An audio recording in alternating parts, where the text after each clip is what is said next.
Bienvenue dans Coup de pouce pour la planète, bienvenue dans l'émission de TV5 Monde entièrement consacrée au développement durable. Comme chaque semaine, nous allons donner la parole à ceux qui s'engagent pour la préservation de la planète. Alors on regarde d'abord le sommaire de l'émission et on se retrouve juste après. Le développement durable, Camilou est pour. Cet homme d'affaires recycle les téléphones portables et direction le Togo pour une deuxième vie. Plus toxique qu'un sac plastique, difficile. Alors on attend quoi pour tous les interdire? Éco-geste, attention aux parfums d'ambiance, vérités et légendes. Faire le tour du monde à bord d'un avion solaire, impossible n'est pas suisse. Notre nouveau feuilleton vous fera découvrir les coulisses d'une aventure extraordinaire. Coup de pouce pour la planète, c'est un ou une invitée chaque semaine. Cette fois, c'est Elisabeth Laville qui a accepté de nous parler de son engagement. Bonjour. Bonjour David. Bienvenue sur le plateau de l'émission. Alors, Elisabeth Laville, en quelques dates, c'est ça. Diplômée en 1988 d'HEC, la prestigieuse école française des hautes études commerciales. HEC où vous enseignez d'ailleurs dans le cadre du master management du développement durable. Oui. Vous avez d'ailleurs créé en 2000 le premier cours sur la responsabilité sociale et environnementale des entreprises. Vous êtes maman d'une petite Ève, née en septembre 2005. Et puis vous êtes aussi fondatrice et directrice d'Utopie, une aventure qui date de 1993. Alors Utopie, c'est la première agence française spécialisée dans le conseil en développement durable. Très rapidement, ça consiste en quoi ? Ça consiste à aider les entreprises à définir quelles pratiques elles peuvent mettre en œuvre pour mieux respecter la planète, les humains, dans leur mode de production, toutes leurs pratiques quotidiennes. Quels sont vos clients ? Alors nos clients, historiquement, c'était plutôt des petites PME, on peut les citer, des gens comme Nature et Découverte, etc. Donc plutôt des petites PME assez pointues et déjà positionnées, j'allais dire, sur ces questions-là assez fortement, très engagées.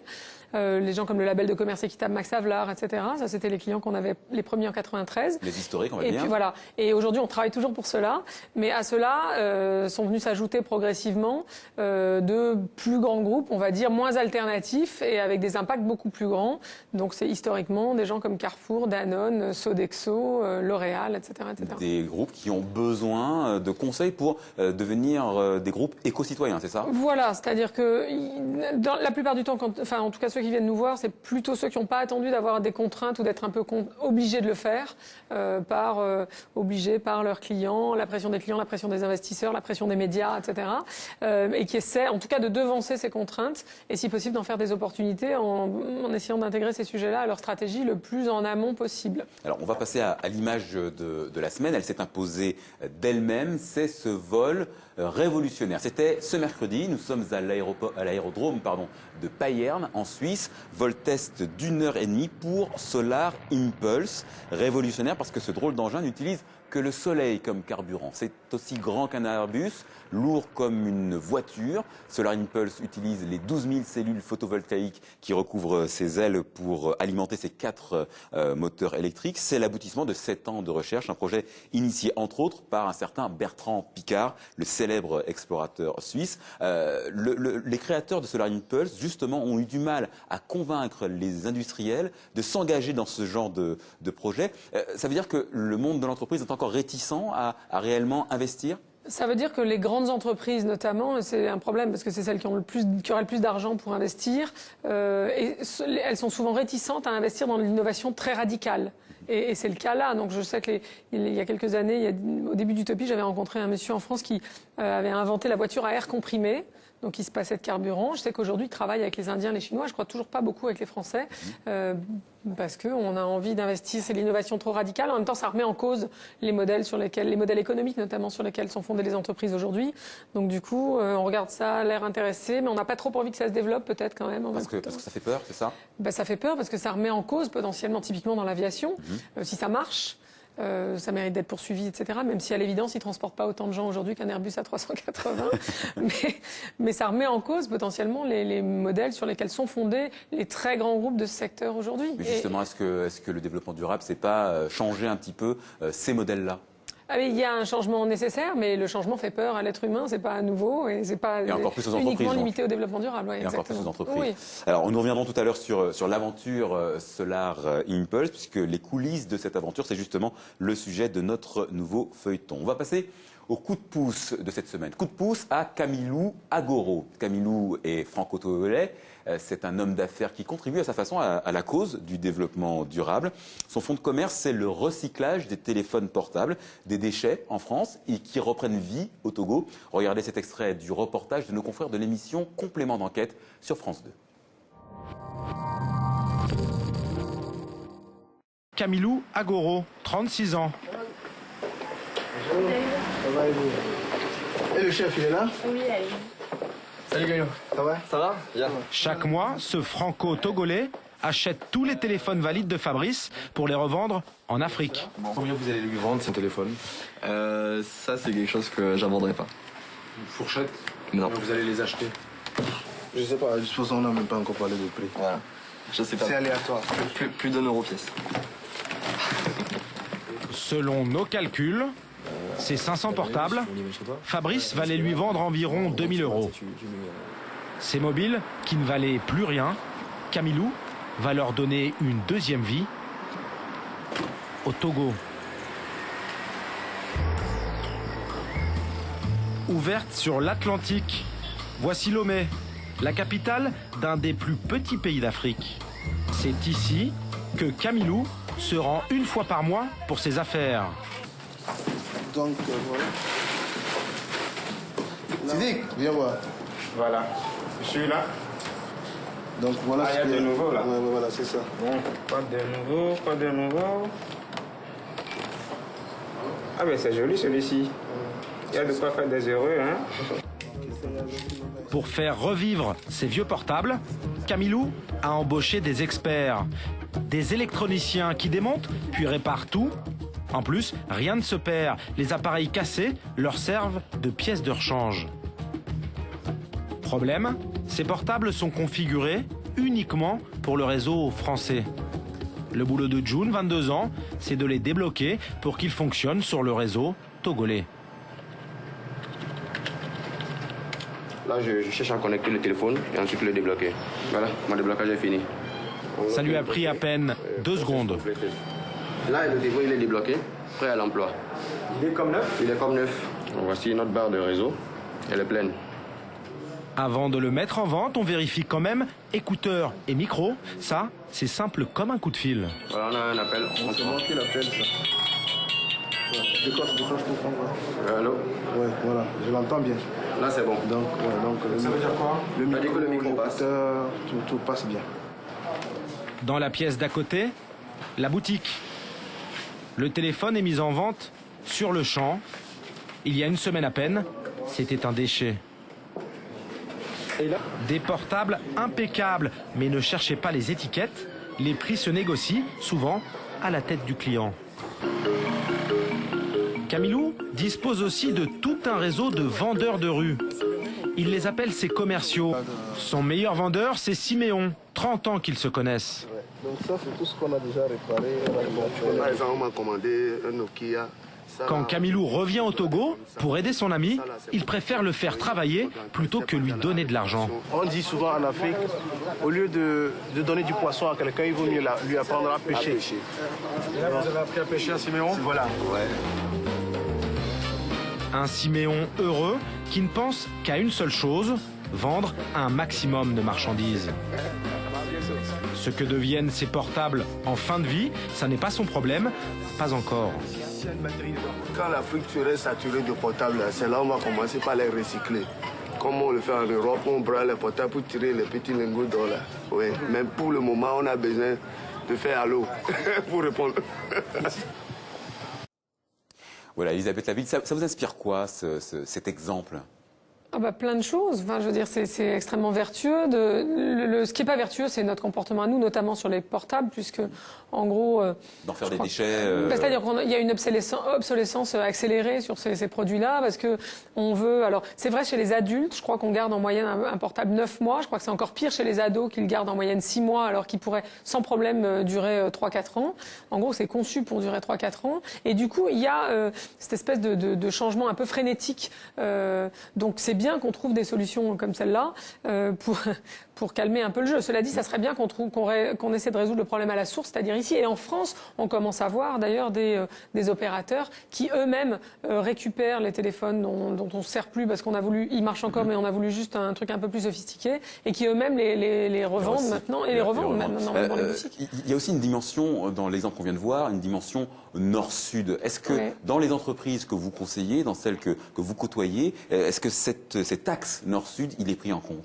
Il l'est plus souvent dans l'autre sens, c'est-à-dire que je pense que du point de vue d'une entreprise, d'ailleurs elle serait regardée de manière un peu suspecte, c'est pas abordé là parce que c'est une initiative individuelle, mais la question d'envoyer nos déchets, je veux dire ceux dont on veut plus dans les pays du Sud, est pas hyper satisfaisante, en tout cas si c'est pas traité. Et si c'était une entreprise importante qui le faisait, on lui dirait oui mais c'est sympa, mais qu'est-ce que vous faites, ce qui est la question qui est posée en fin de reportage, pour assurer le recyclage effectif de ces portables en fin de vie là-bas, même si on suppose que leur vie là-bas, le téléphone étant limité à sa fonction première qui est de téléphoner, leur fin de vie sera plus loin dans le temps. Mais quand même, cette question se pose parce que les filières de recyclage là-bas, de traitement, etc., sont moins safe, entre guillemets, que chez nous. Et on sait que dans certaines régions de Chine, par exemple, où on exporte nos déchets électroniques, là pour le coup, les eaux sont plus potables depuis 10 ans parce que les déchets traînent à même le sol, etc. etc. Alors, je vous propose de découvrir des images.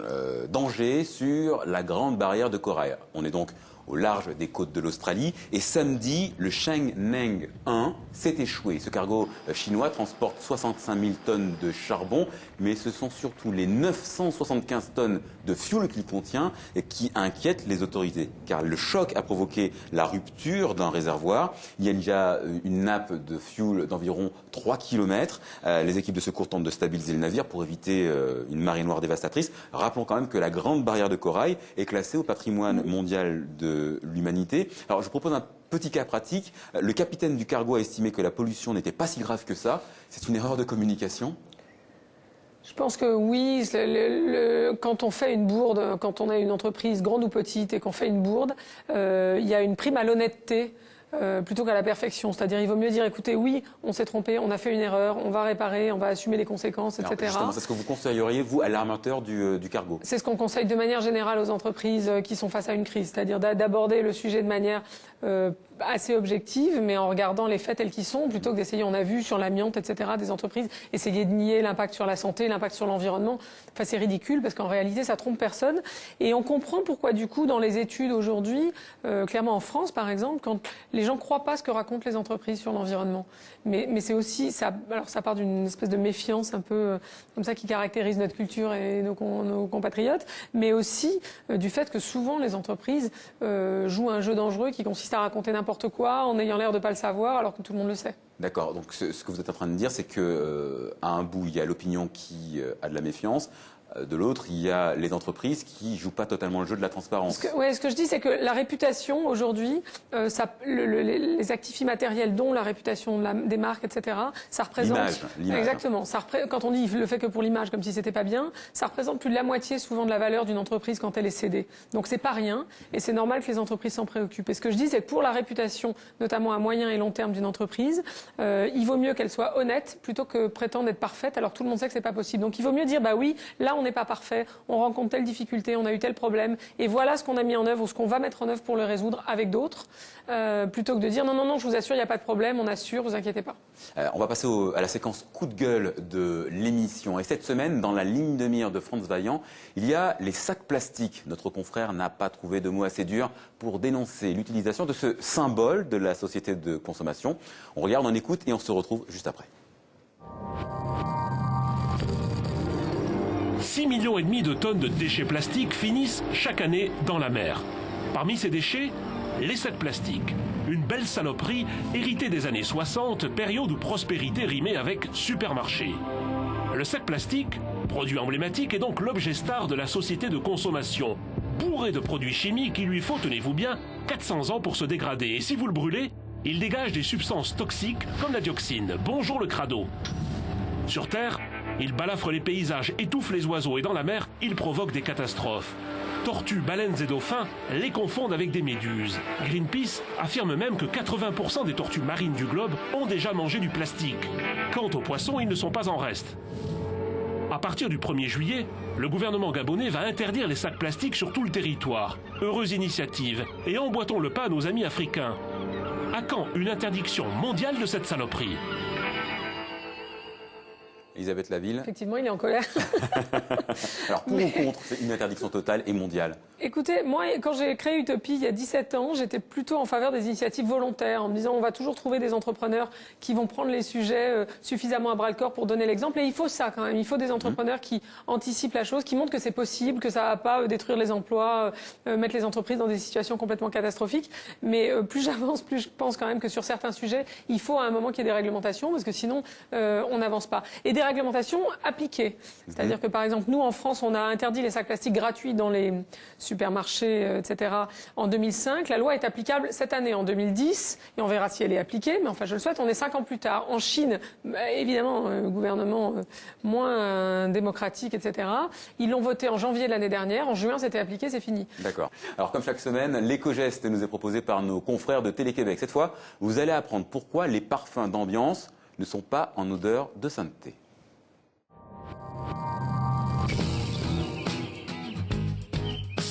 Le parfum n'est pas seulement une arme de séduction, il sert aussi à créer des ambiances. Mais devant la panoplie de désodorisants pour la maison, plusieurs se bouchent le nez et avec raison. Des petits sapins aux bougies aromatisées en passant par les désodorisants en aérosol et les diffuseurs branchés dans une prise électrique, la grande majorité des parfums synthétiques contiennent des substances allergènes et parfois même toxiques. Souvent fabriqués à partir de produits pétroliers, les parfums d'ambiance peuvent entre autres contenir du plomb, du formol et différents produits chimiques. Parce qu'ils sont très volatiles, ils entrent facilement en contact avec la peau et les voies respiratoires. Ils peuvent donc causer de l'asthme, des migraines et des irritations cutanées. Certains parfums synthétiques sont aussi suspectés d'être cancérigènes et de perturber les systèmes reproducteurs et nerveux. Même l'encens est peu recommandé. Le meilleur désodorisant reste encore l'aération.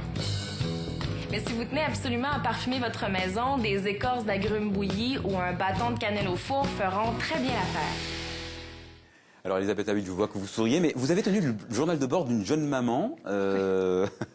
Les parfums d'ambiance, c'est une illustration. Ouais. Mais vous avez fait des découvertes intéressantes quand même sur les produits de consommation. Oui, mais clairement, ce sujet des parfums d'ambiance, il est traité. On a un truc vert là-dessus sur mescoursepourlaplanète.com. Et c'est clair que c'est un sujet important. Il faut savoir aujourd'hui que l'air intérieur de nos maisons est 3 à 5 fois plus pollué, et dans certains cas, beaucoup plus que l'air extérieur. Ce qui fait que même un jour de pic d'ozone, il vaut mieux ouvrir la fenêtre. Et ça, c'est lié aux détergents non écologiques qu'on utilise, au colle, au vernis, à différents produits chimiques qui se trouvent dans notre environnement quotidien et aux parfums d'ambiance. Et c'est vrai qu'il y a des solutions. Il y a la solution d'ouvrir la fenêtre. Non, je rigolais sur les écorces d'agrumes bouillis, que je trouvais un peu extrême. Mais il y a aujourd'hui, on trouve en France des parfums d'ambiance qui ont le label EcoCert, soit écologique, soit biologique. Et c'est mieux. Il y a les huiles essentielles, si on les utilise en sachant bien comment les utiliser, parce que ça a des effets sur la santé aussi, notamment pour les femmes enceintes, les bébés, etc. Mais ça fait aussi la même chose, le même effet, sans les effets toxiques négatifs qui ont été évoqués là. Ouais.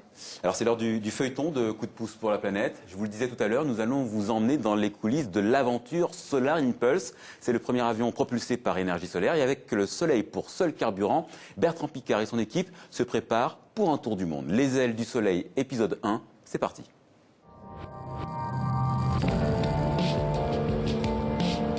Base militaire de Dubendorf, nord de la Suisse. Nous sommes le 3 décembre 2009, il est 13h11. Sur cette piste, le HBSIA décolle pour la première fois. Mission accomplie, 300 mètres parcourus en 30 secondes. Un saut de puce, mais une vraie prouesse technologique, car le HBSIA vole sans carburant Il fonctionne à l'énergie solaire. C'est un avion qui est complètement inédit. On n'a pas d'expérience. Faire voler un avion de la taille d'un Airbus avec le poids d'une voiture moyenne, ça s'est jamais fait. Alors c'est vrai qu'on l'a approché de manière graduelle et c'était très nouveau, c'était très impressionnant.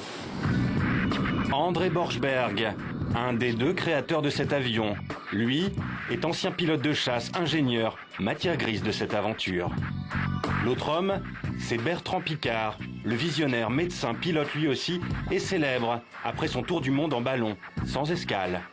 Le nom de leur projet, Solar Impulse. Leur rêve, faire le tour du monde avec cet avion à énergie solaire. Base de Dubendorf, 3 mois plus tard. Nous retrouvons les 2 hommes dans leur bureau. Ciao Peter. C'est ici qu'a été conçu le prototype de l'avion, le HBSIA. Tu viens pour la fondue? C'est un peu loin pour... Si. Tout l'avion est dessiné, est calculé, dessiné au départ sur cet outil. Et ça permet vraiment de représenter chaque pièce et après de sortir les dessins pour la fabrication directement au fournisseur. Bien sûr, ça permet de voir s'il y a suffisamment de place. Et là, en particulier le train d'atterrissage, quand on le rentre, est-ce que ça vient en conflit avec les commandes de vol ou avec d'autres équipements? Un rêve fou, jamais réalisé à l'heure actuelle. Un avion qui ne fonctionnerait qu'à l'énergie solaire, de jour comme de nuit. 64 mètres d'envergure, un poids de 1600 kg et plus de 11 000 cellules solaires. Un concentré de technologie, le projet à terme c'est un tour du monde dans 2 ans. Mais pour le moment, on n'en est pas là. Une équipe de 70 personnes travaille sur le projet, presque en continu. André et Bertrand, eux, ne s'arrêtent pas non plus, même à midi. Un peu 7 jours sur 7, 24 sur 24, c'est vrai. Et pour les 10 ou 20 prochaines années? Ça vous fait pas peur ou ça, justement, ça vous excite plutôt? Mais c'est-à-dire, c'est pas juste un vol autour du monde que nous préparons, c'est un état d'esprit à partager, c'est cette promotion des énergies renouvelables, des nouvelles technologies. Donc finalement, cet état d'esprit-là, il est forcément applicable partout ailleurs aussi, pas seulement dans l'avion solaire, mais dans le reste de la vie aussi. Donc c'est un peu notre philosophie de vie. Un pari technologique, écologique aussi, commencé il y a 7 ans, en 2003. Le système d'attache de l'hélice. L'avion est terminé, l'avion est prêt au vol, prêt pour les essais au vol. Donc c'est vrai que c'est 6 ans de recherche, de développement, de cogitation et de finalisation après d'un concept qui se termine et puis une nouvelle ère qui commence. Une nouvelle ère, avec un calendrier serré. Le vol de nuit est prévu cet été, un essai qui sera déterminant. Le chemin est encore long avant le tour du monde. Voilà, Les Ailes du Soleil, un feuilleton signé Marian Naguzewski. La suite, la semaine prochaine, Elisabeth Laville, si je vous dis début d'une nouvelle ère.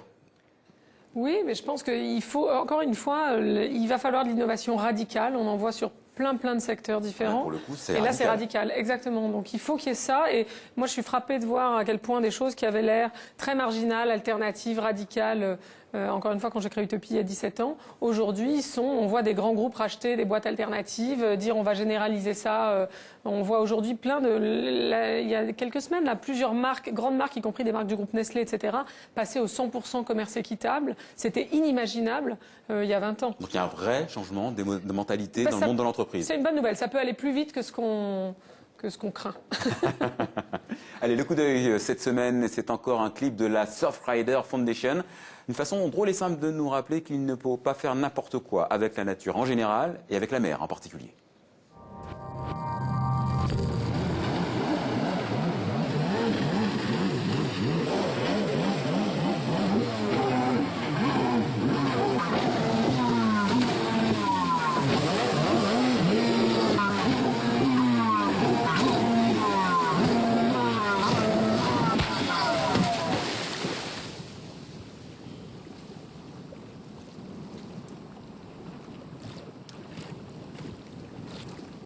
Réaction, Elisabeth Laville.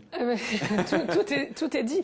Non, mais moi j'aime beaucoup ce que fait Surfrider. Je pense que ce qui est intéressant aussi, c'est de voir que maintenant, même dans un univers qui est censé être plus respectueux de la mer, typique des sports moins motorisés, on va dire, que celui qu'on voit là, donc y compris sur le surf, on voit apparaître des marques qui font des surfs plus écologiques, avec des résines plus écologiques, des vernis plus écologiques, des matières premières plus écologiques, d'autres qui essaient d'avoir même des vêtements plus écologiques, des crèmes solaires dont les filtres, en partant dans l'eau de mer, vont pas nuire aux espèces marines, etc., etc. Donc il y a un chemin de progrès pour tout le monde. On arrive à la fin de cette émission et comme chaque semaine, je vous fais un cadeau. 40 secondes et vous nous dites quel est votre coup de pouce pour la planète. Attention, top chrono. Alors, mon coup de pouce pour la planète, c'est je voudrais dire que si on veut agir pour sauver le monde, à notre niveau, chacun individuellement, on pense souvent au transport, à l'habitat et on ne pense pas assez à l'alimentation. Or, tout le monde mange tous les jours, fort heureusement pour la plupart d'entre nous. Et aujourd'hui, l'alimentation dans la vie d'un individu est la première source d'impact sur l'environnement, notamment sur le climat. Je crois que c'est 21% de l'impact contre 14% pour le transport et 13% pour l'habitat. Donc on peut changer en mangeant moins de produits transformés, moins de produits industriels, plus de produits locaux, moins de produits surgelés, plus de produits bio, équitables, etc. C'est une source d'action à la portée de tout le monde. Parfait, vous nous rendez 2 secondes. Merci beaucoup, Génial. Elisabeth Laville. Je vais rappeler le titre de votre livre, c'est la 3e édition de l'entreprise verte.